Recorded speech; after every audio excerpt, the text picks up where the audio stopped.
The dance journey. You're making me nervous. I'm like, I don't even want to move. I'm so confident with the kids, but like adults, oh my goodness. Hey guys, welcome to the dance journey. On last week's episode, I discussed how important the role of a dance mom is on the outcome of the kids' performance. So today on the show, I brought a real dance mom, Vanessa. Hi. I had to give you the same intro as the kids. Yes. All right, so Vanessa, I really wanted to bring you on the show because you have such a good story that I think lots of dance moms can benefit from listening to what you have to say. So let's start from the beginning. How did you become a dance mom, or what made you decide to put your daughter in dance? Okay, I became a dance mom because I danced. I danced for many, many, many years. Mm-hmm. Growing up, I danced in elementary, I danced in middle school, I danced a little bit in high school. I didn't pursue my dancing career as I got older. I got married, had kids, and I kind of just stopped my dancing career. So I always wanted her to do, to dance. But my biggest thing wasn't for her to just do dance. I wanted her to just to be in a sport. Okay. Anything. If it was gymnastics, it was going to be dance, it was going to be anything that she wanted to do. The opportunity came up, and I offered her if she wanted to be in dance classes, and she told me yes. And okay, yes, dance, you chose it. But I never wanted to push her to do something that she didn't want to do. Till this day, I still tell her, as long as you want to do it, I will be behind you every step of the way. I never want to make her feel that she is being pushed to do something because I never continued doing it. Yeah. She chose dance, and we decided to go with dance, and we're obviously as happy as can be. I think that that's very important what you just said, because sometimes you will find those parents that are like living their dreams through their kids. 100%. Not only with dance, but it could be anything. Soccer, baseball, basketball, singing, piano, whatever it is. You know, some parents did it when they were younger. They never pursued it, or, you know, life happened, so they stopped, and now they have kids and they're like, you're gonna do piano, you're gonna do soccer.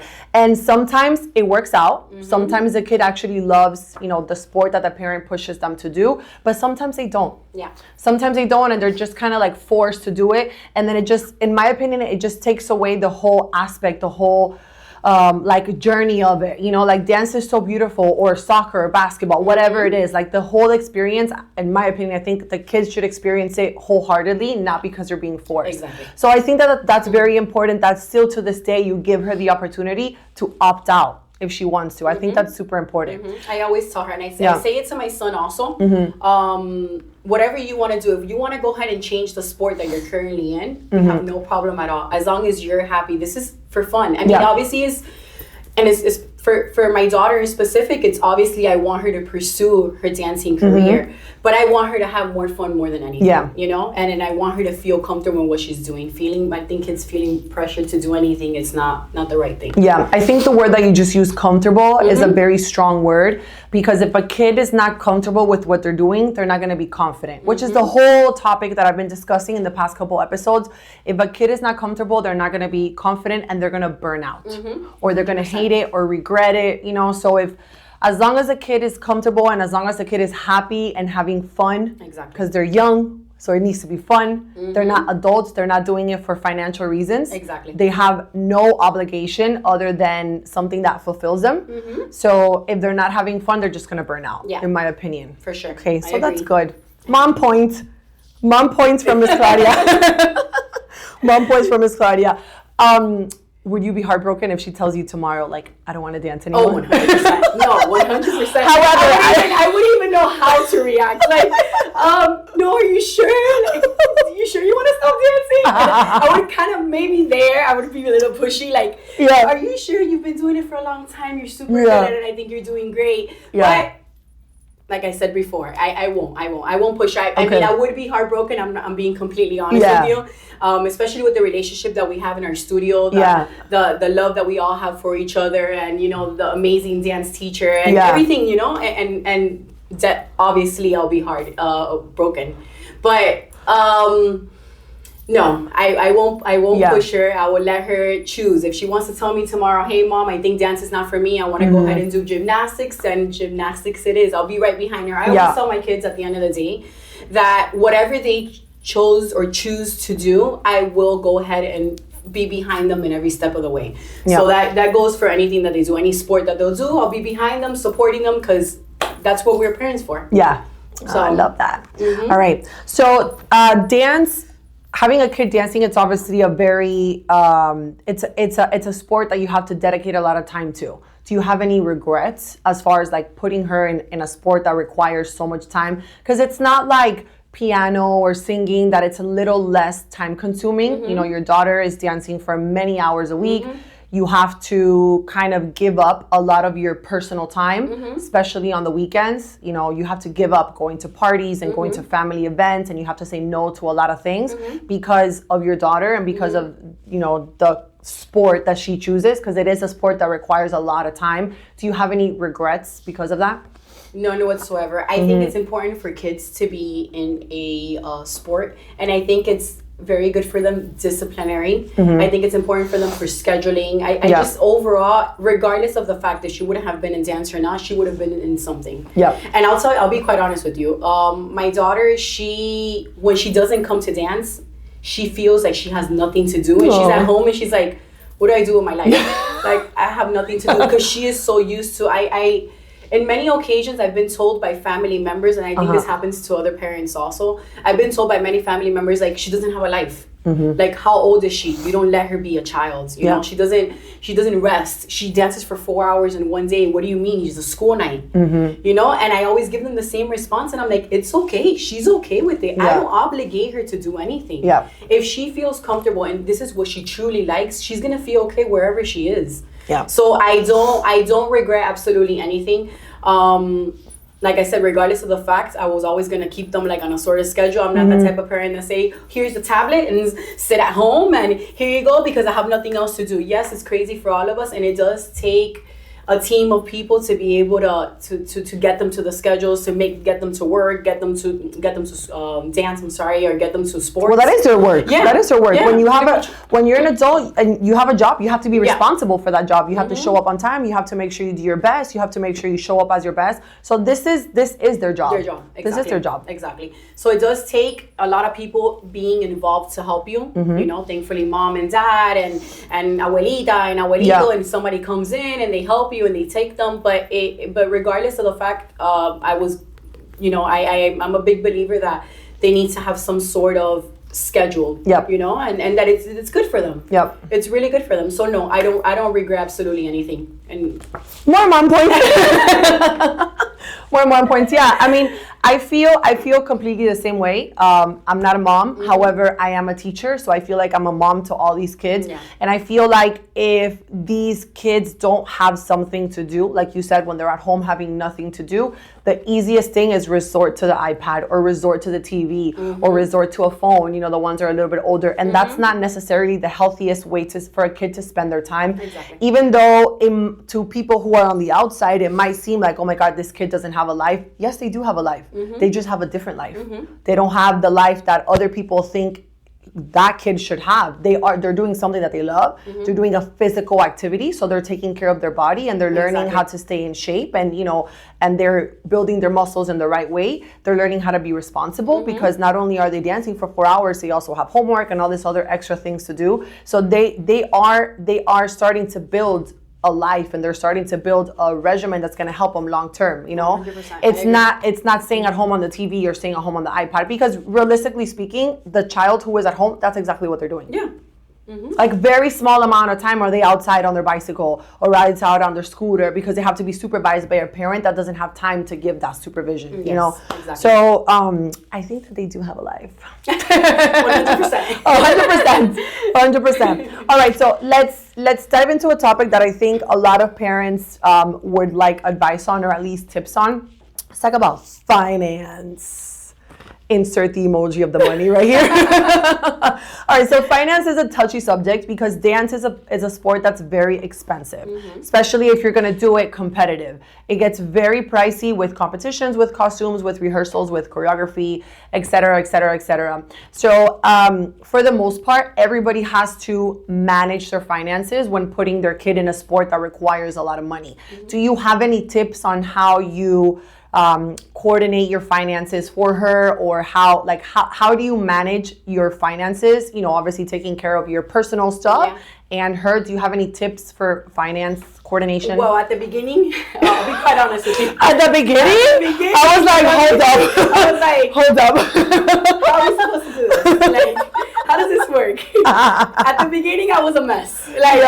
A mess. And so my husband came on and he was like, she's going to be intense, but we're going to get this coordinated. If not, you're just going to be like all over the place. It's a little scary, right? Yes. When they hand you the bill and they're like, $1 million, this is what you have to pay. By when? What's it Tuesday? With the way my finances work.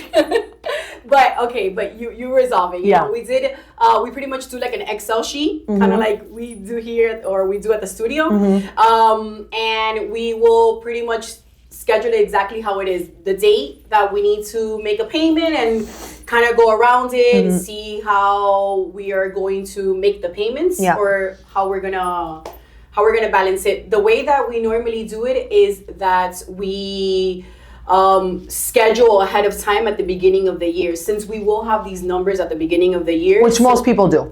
Exactly, we'll have the number at the beginning of the year. So we'll schedule ahead of time, like, hey, look, in the month of January we have 3 payments. Let's go ahead and make sure that we have this money separated. So what we ended up doing is that we created a savings account. For our daughter. Okay, that's smart. And everything that has to do with dance comes out from that savings account. Example, for her birthday, Christmas, good grades, honor roll, on all of that, and grandparents or anybody wants to give them something, we say you want to place it in the savings account, and we use this towards dance or whatever extra. That's smart. Costumes, competitions, anything that comes into expenses of dance, we do this. So grandma will deposit in there, abuelito will deposit in there, and that's how we all kind of help each other. So when people ask me what do we get them, and the kid doesn't know, then straight into the savings account. And that's how we kind of dance. Here you go, dance. This year is going to be this much. Christmas dance, birthday dance, everything dance. So that's smart. That's smart. That's how we've been doing it, and we just plan ourselves out. Yeah, I think an Excel sheet is a very good way for you to coordinate yourself around it. I think if you just kind of wing it, unless you have no issues with finance, to be realistically speaking, that's a very small percentage of people. Very small percentage can just be like, all right, here you go, $600, $3,000, $4,000, $100, just kind of like toss it out. But most families have to coordinate themselves financially. So I think having an Excel sheet is a very good way to do that. So that way you can kind of see like, okay, this is what I have to pay, this is what I have to save, I have to, this money towards this money towards that. And you can really organize yourself, because if you just wing it, you're not going to see what you're actually spending, and you're not going to see what money is actually going towards dance, and then it's going to become very chaotic, which I'm assuming that's what happened to you. Not the beginning. Until why am I short on my light bill? Oh, no wonder I paid this amount on my costume this year. Yeah, exactly. So yeah. Okay, good. All right, so let's talk about your daughter and practicing at home. Let's actually, discuss a couple things. So let's talk about how she behaves when you are making her practice at home, during competition, when you're getting her ready to perform, on the drive to competition. So what is her, how does she act with you when you're making her do all these things? Like when you step into your dance mom shoes, because you have to fill a couple different shoes. You have to fill the financial shoes. You have to fill the coordinating her schedule shoes. You have to fill like, what do I do with my other son shoes, with my husband? You have to kind of split your time into 50 different places, work, etc. So when it comes to the time of being the dance mom that gets her ready for competition or gets her ready for performance, hair, makeup, or like, okay, you have competition tomorrow, let's practice. So that mom right there that's getting her ready for stage, when that happens, like, what does that scenario look like? Well, in the home scenario, it's not good. Okay. It's not good. Not that she's totally against me telling her to practice or do something, but I think that every mom can relate. I think your kid hates you at that point. reacts that way because they're the most comfortable with you, and that's a normal way for the kid to react towards you. So they obviously behave the worst with their parents or with their mom, which is the one that's always there for them, because that's just some sort of reaction for it. But that's what you said, because they feel the most comfortable towards you. Exactly. So I will tell her, hey, we need to practice. Your dance teacher said that we need to review our counts, that we need to. I already have it. I have it. I know what I'm doing. I have it. Mom, you don't need to tell me. I know what I'm doing. Stop. No, you don't know nothing. So it's like, so I sit there. I get to the studio the following day, and it's like, did you rehearse? I'm like, I don't know. Ask her. Did she? Did you rehearse? Because my part, I mean, I try to push her as much as possible, and I try to tell her, like, hey, mommy, you know, I'm like, okay, hey, you need to really rehearse. We need to, I try to change it up with her without attacking her. I don't want her to feel that I'm like demanding her to do it, you know, but I want her también que lo haga, for her to do it. So it's like, hey, you know, can we please, I tone it down a little bit. Can we please start Which is what I was going to ask you Yeah. now. So when she acts like that, like totally rebellious towards you, like, no, mom, you have no idea what you're talking about. I got it. She doesn't, because you have to make her practice. You have to make sure that she does. Like, what goes through your mind during that moment, and how do you fix that situation? How do you change your tone of voice? Or, I mean, you did say that you change your tone of voice, which is one thing that you do, but what else do you do to kind of get her out of that rebel? At first, it wasn't like that. Okay. At first, it was like, you have to do it. No. So you guys were like this at first. So we were crashing. Yeah. So then I was like, okay, no, I need to change my ways. You know, I need to change my ways, because what I'm doing is just, I'm making the situation worse. Yep. You know? So no. So I stepped back a little bit, and I was like, okay, all right, I can't get to an 8-year-old's level. I'm the one that has to be mature. You know, and I was like, okay, I need to change things around. So I decided to talk to her differently. Okay, well, let's más calmadita, more calm. Hey, look, this is what we're gonna do. We need to do it. And at first, she kind of like still like fights back towards me, but after eventually she'll listen to me. I've actually learned as the older that she's gotten, she's listening to her father a little bit more than she does. Okay. I think a little bit more than you. A little more than me. Sorry, a little more than me. She does. She with him, she tends to. With me, she'll fight back. With him, she'll hear him out, and even though she doesn't like what he's saying, she won't fight back to him. Okay. She won't fight back to him. She'll hear him out, and then you see her later on doing exactly what he told her to do, like in her own time. Like she'll do it, and he'll kind of tell me, he's like, oh, look, she's doing it. Okay. So you guys kind of tag team. Exactly. Okay. Exactly. That's with very me, good. she kind of fights back with me. Her dad, she'll just hear him out, won't fight back, but kind of give him the face, but she'll eventually do it. Okay. So as a team, as you know, as a couple, we found the balance on how to speak into them. And it comes to our son too. We do the same thing, you know, with his sport. So yeah, that's kind of how we manage things. Okay, good. Yeah, I think it's very important that you found a way to help her with that, because she is little, so she doesn't know how to express what she's feeling. Yeah. If she's nervous or frustrated, or you know, it's just all these intense feelings that she doesn't know how to fix. And you are mom. You are not the dance teacher. So, you know, when you're telling her something and she feels very comfortable with you, and you're not the dance teacher, she doesn't know how to react with her emotions. And the most natural thing for her to do is just to lash out at you and to, like, you know, crash with you, and instead of actually sitting down and listening. You know, that's more of a mature level, like sit down and listen instead of like fighting back. So it's very good that you found a way to get past that, kind of like past that hurdle, and find the best way, because every kid is different. Find the best way that works for her. And I think that's very good. And that's very good. Do you have any little things that you do with her, aside from just calming your voice? Is there anything else that you've experienced throughout time that has helped you get through that?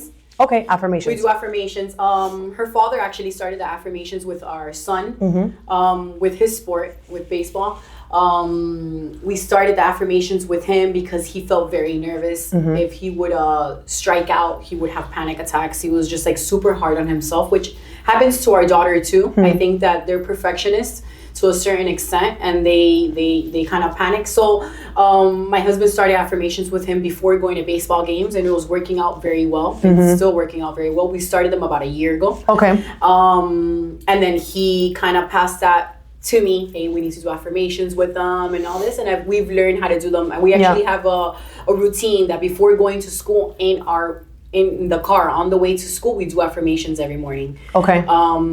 Just if it's either her father taking them to school or it's me taking them to school, we do our morning ritual of doing affirmations, and that's helped her. I do it in competition. We just had a competition this past weekend, and I actually had totally forgotten in the middle of the madness. I told her, I was like, your dad just texted me, we have to do our affirmations. Okay. So we did it, and I mean, I think that it makes her feel confident. Yeah. You know, the fact that I'm telling her these things, you know, so I am brave. That's what I was going to say. If you mind sharing some of the ones that you use. I am brave. I am powerful. I am smart. It depends on what the situation is. We tell her different affirmations. Okay. You know, I can do this. And you make her say it out loud. We make her say it out loud. Okay. So we will tell her, and then she'll go ahead and have to repeat it. And then we tell her, like, say it from the heart, you know? Like, say it like you really mean it. Feel it. Yeah, like, feel it. Say it like you really mean it, you Yeah. know? Like, I am brave. I can do this. I'm gonna rock the stage, you know? Yeah. I'm gonna do amazing. And I am everything that depending on the situation, we tell them different things, but yeah, we tell them to say it out loud, and I mean, it's worked pretty good for us. Yeah, I think everybody does. Sorry, no. I think everybody does different things that works out. It all depends on your children. Yeah, you know. And in my case, we didn't really know how to handle the situation. I think that when you're a parent, you don't come with a handbook. Yep. And you don't know really what to do. And these are things that, as a lot of parents probably never did with your parents, coming from like an older generation, and it's like.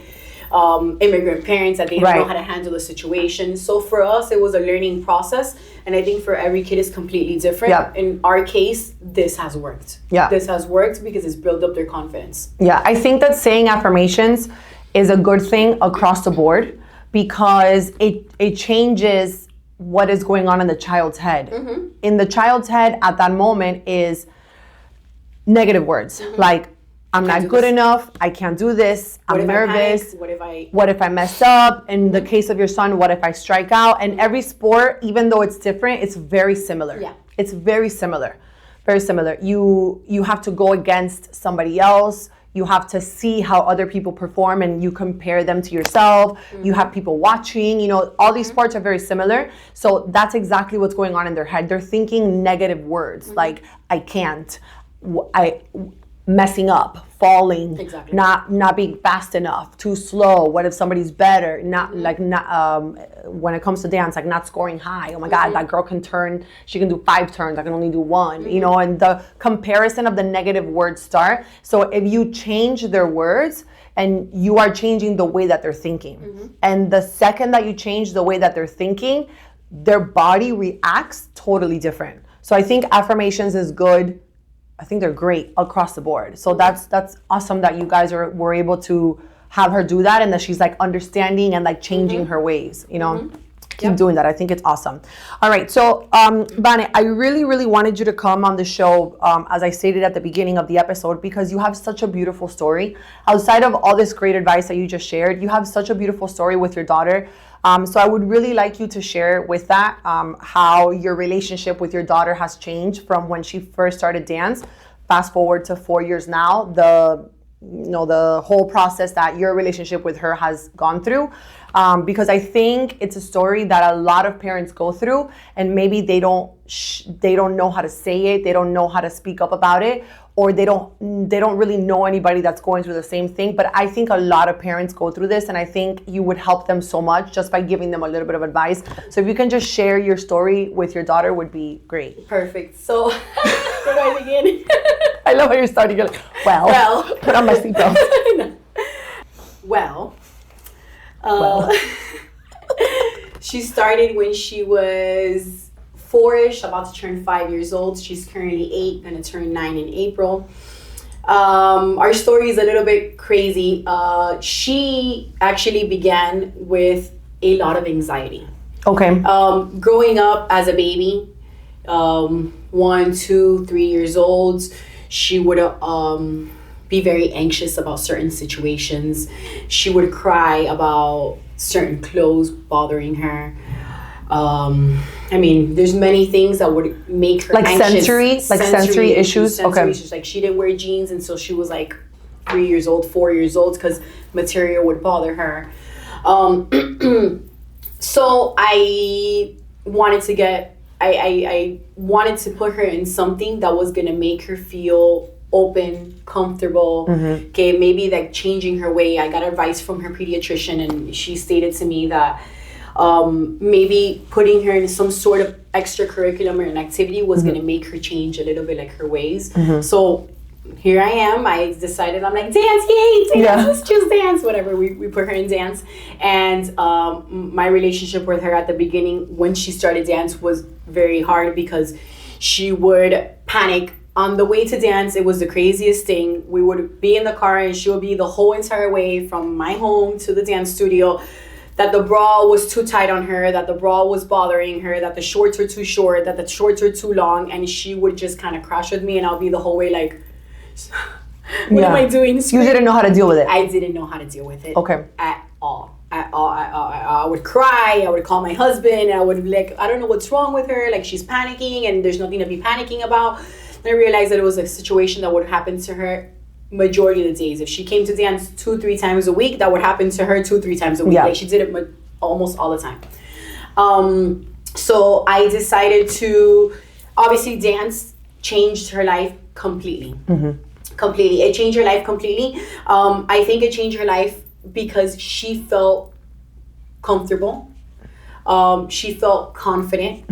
She felt brave being in front of not only the dance teacher, but in front of her other like friends. Just be open in front of others. She was the type of kid that we would take her to birthday parties and she wouldn't interact with other kids. Okay. You know, me and her father would be like, go play, go play, go play. She's like, no, I don't want to. I don't know who they are. Like, so she was always very shy. She was like very socially shy. Socially shy. Awkward, I would say awkward. Yeah. You know, awkward because as little kids, you know, they're always like, they wanted to play with others. And, you know, I think pandemic came around too. And I think it changed a lot of kids. They were in their homes for all this time. They wouldn't interact with other kids. She was very little. I think she was like, imagine during, we did a homeschooling when she started kindergarten. Yeah. So I think that was a big effect for them. Yeah. 100%. And so then we started dance after pandemic, and she would still come to dance with her mask on at the beginning, but she would still give me her issues and still until she started feeling more comfortable with the dance teacher, with her classmates, with dancing in front of everyone and not feeling, you know, like in a bubble, you know, which was happening to her. My relationship with her has done a complete 180, 100%. I became very involved in her studio. I became very involved in the dance world, and I did it because I know that she wanted me to be a part of it, and I told myself I need to be a part of her life because my relationship with her needs to change. All right, so you said that your relationship with her has changed. It's made a complete 180 in comparison to before, when you didn't know how to deal with her anxiety and her social awkwardness and her sensory issues. You didn't know how to deal with it. Now, fast forward 4 years later that she's been in dance, you've been involved in her dance life for 4 years. So how has her relationship with you changed? How is it different now? She loves me. She loves me. She loves me. That's it, y'all. That's it. She loves me now. That's it. She didn't love me before, now she loves me. No. Just kidding. But it's changed. It's changed completely. She with me is totally different. I think that me learning how to deal or cope with the way that she was reacting changed completely. I did take her, which I didn't mention before. We did do therapy. Okay. And I think it's very important when the child is rebellious and the child tends to have all these social problems or maybe being shy or anything like that, or anxieties and things like that. Actually, her dance teacher was the one that recommended, like, hey, look, I think that I recommend for you to do therapy sessions with her, and I think for the both of you it's going to work out good. Okay. First I was like, do we really need it? But that's a totally normal thought. Therapy is a very like touchy subject, and some people are very against it, which is totally understandable. You know, you have to share a lot of yourself to a stranger, so you know that can make somebody very awkward, especially kids. You know, but it has very, very good outcomes. Yeah, no, 100%, and I definitely recommend it to all those parents. All right, so how is your communication with her now? Is she more like appreciative of you? Is she more like, does she hug you more? Does she give you like more physical attention, you know, like hugs and kisses, like mommy I love you type of thing, instead of like mommy get away from me? Yeah, she's not a very expressive little girl. She's not. My son is totally opposite. My son is the type of like, mom I love you, you look so pretty, you know, whatever. My daughter's more like sega. She's a little bit more, you know, reserved when it comes down to that. Now with her dad, with me, it's normal. I think it's normal. It's a little girl thing. But she has changed tremendously. We have full-blown conversations. I mean, it has helped the fact that she is a little bit older. And I think she understands, comprehends more. I ask her questions. I try to talk to her. I've never baby talked my kids. And that's one thing that me and my husband have never done. We don't sit there. We never like, con esa ñoñería of like, we never did that. Like them growing up, obviously loving, caring, and affectionate with them, 100%. Yes, we're very loving parents and everything, but we never. So I speak to her in what she would understand as an 8-year-old, but very open, so she can feel comfortable with and me. she talks back to you. She tells you how she feels. Yeah, she tells me how she feels. Okay. I mean, sometimes it's a little harder to get it out of her, but she does. She will, which that's a huge change for us. Yeah. She wouldn't before. She would just cry, kick, patalear until she kind of like she got over it, you know. So it's a complete changer, you know. She now talks to me about different things, you know, like, oh, for Valentine's Day this boy likes me, he gave me a box of chocolates, and she was so excited to tell me, you know, which something that I want her to feel comfortable talking to me about it. So our relationship has grown so much, and I'm forever grateful. I always say it, and I always say it to the dance teacher all the time, you know, I'm forever grateful for her becoming so different with me, with the experience and what she's lived being at dance. You know, whatever it was, her confidence, or maybe feeling open about, you know, performing in front of others and not being shy anymore, and that made her change with me, you know, that she was so enclosed. She goes to parties, she interacts, you know, she has a group of friends. She's the popular girl now in her class, you know. Now it's like, all the boys like you. Okay, all right, cool, great. You know, her dad is panicking, but of course. but I mean, it's changed it, and I always say it, and I think I've spoken to other parents about it in the studio. She was completely different, and she's changed so much after being in dance. And the same thing is happening to our son now.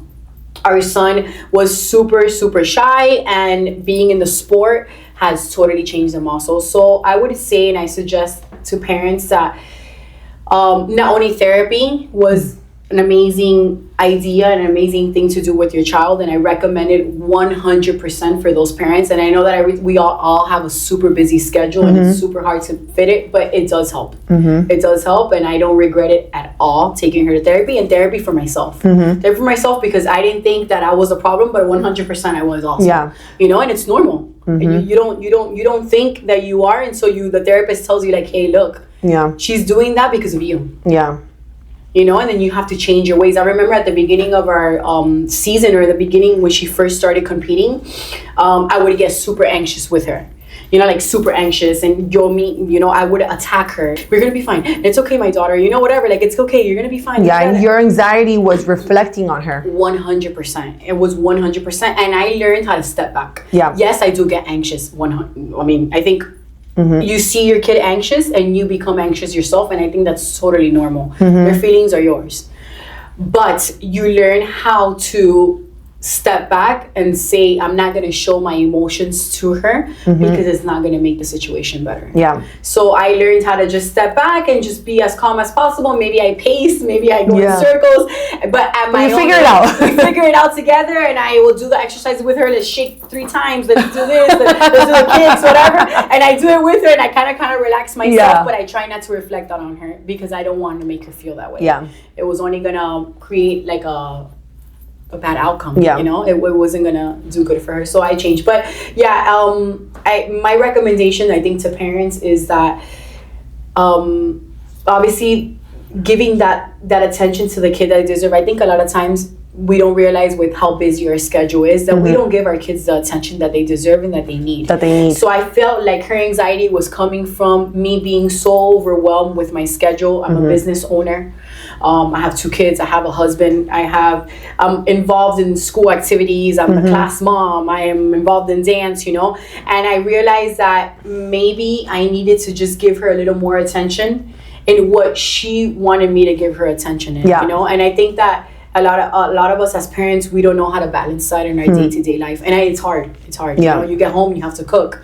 You have to, you know, you have to get everybody on schedule. You know, my husband says, he's like, you look like a soldier when you walk through the door. Yeah. You're telling everyone what to do. You're like, go over there, like sergeant. Sergeant, Yeah. go take a shower, go eat, go to that. Yeah. But it's more of the fact that I find the time now to listen to her, to hear her out for my son also, and that's created a bigger and better relationship with us, you know. Yeah, I think it's beautiful that, you know, you have this story to share, and I think it's beautiful that she found something that she likes and something that she was able to thrive in. Thank you so much for coming, Vanessa, and sharing your story. I think that a lot of parents can relate with everything that you're saying, and I think it's beautiful that you came on the show to share that with them, because they can totally relate with you, like they are you and you are them. Everybody goes through these things, so thank you so much for coming. Thank you for having me, of course.